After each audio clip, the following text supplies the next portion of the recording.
Greetings, everybody. Welcome to your video series on an introduction to sociology. The topic for this video is structural functionalism. Let's get started. There are four main sociological perspectives in sociology: structural functionalism, which we'll talk about in just a moment, conflict theory, symbolic interactionism, and the feminist theory. These are four different perspectives that we can use in sociology as tools to analyze what is happening in our society and to better understand human behavior. So let's get started with our first one, structural functionalism, which is a mouthful. It was developed by our good friend Emile Durkheim, which you will recognize from chapter 1 as really one of the founders of sociology. He was one of the first people to really begin to think about and understand society as something that can be studied and better understood as we try to look at why people are doing what they're doing. He really saw society as a structure or a machine, if you will, hence the term structural.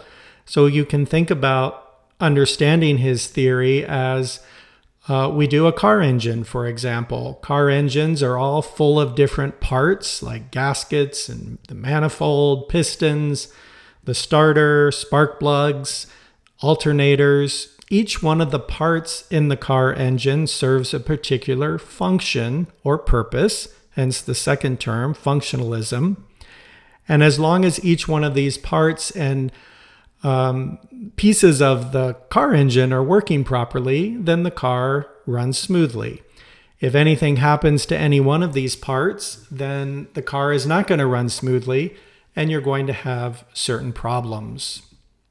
We can think about society in a similar way. It's not made up of pistons and spark plugs and starters, but there are parts of society that we can look at as a way of trying to understand why people are doing what they're doing. What are some of the parts of society? Well, we have things like government, culture, media, education, the economy, our justice system, just to name a few. All of these things go into creating and making our society. And as long as each one of these parts are operating properly or functioning properly, then our society, according to Durkheim, is running smoothly.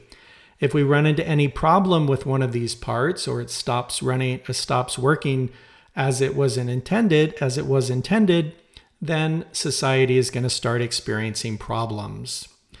So if we think about the definition of structural functionalism, we're really saying that society is a structure, again, the word structural, made up of interconnecting parts where each part serves a function, hence the second word, functionalism.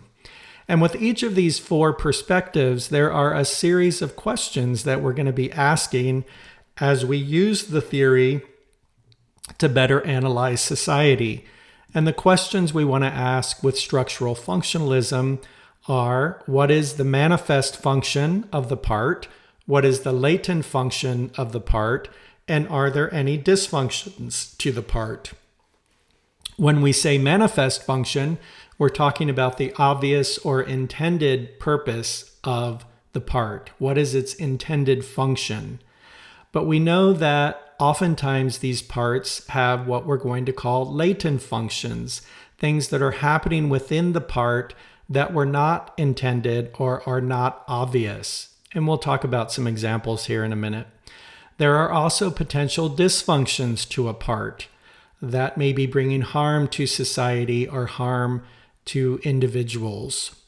So let's look at an example. Let's think about family as an important part of our structure, of our society. And we want to think about, well, what is the purpose or what is the function of family? Durkheim believed that any part of society only exists because it serves some sort of purpose or function. So again, if we think about the manifest, latent, and possible dysfunctions to a family, what would those be? The manifest function, again, is its intended or obvious purpose, its obvious function. Why do we have families? Why do we form families? Well, we do it to provide a place of love and support and guidance for the family members. That would be the manifest function. That's its intended or obvious purpose. But there are also things that happen in our families that we don't intend to happen or that are not obvious. Those are the latent functions. What are some of those functions? Well, divorce, for example. People don't get married and form a family because they intend to get divorced one day. But we know that divorce is very common. Not all marriages stay together. Not all families stay together. So one of the latent functions of family is that the family can break up. It can end in divorce. Some of those divorces are necessary and needed and actually beneficial to people. And some of those divorces can get nasty and ugly and bring harm to people. Speaking of harm, that is the dysfunction. Some latent functions may also be dysfunctional, but not all latent functions are dysfunctional. Some latent functions that we don't anticipate or expect can actually be positive. Again, if we think about divorce, some divorces are needed, necessary, and can bring a positive outcome to families. Dysfunctions are things that bring obvious hurt and harm to our society, to the individuals in that society. These are all the abuses that we know unfortunately take place in our families. Child abuse, sexual abuse, domestic violence, emotional abuse, all of those things that bring harm to families, to bring harm to the individuals in those families, we would put under the dysfunction.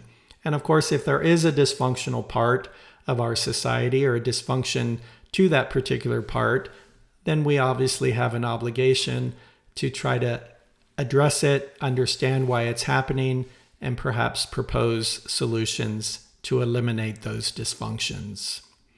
We're going to look at family with the other three perspectives in our following videos, but this is just an example of how we use these theories to analyze what is going on in our society and to try to better understand human behavior. So as a review, structural functionalism, again, the first perspective that came out of sociology, really is looking at society as a structure made up of interconnecting parts where each part serves a function. The questions we want to ask with this perspective: what is the manifest function of the part? Why does it exist? What is it doing for us as a society? Are there latent functions, things that we did not anticipate, that are not obvious or intended, that are happening within that part? And then lastly, are there any dysfunctions to this part of society that are bringing harm to either our society as a whole or individuals in general?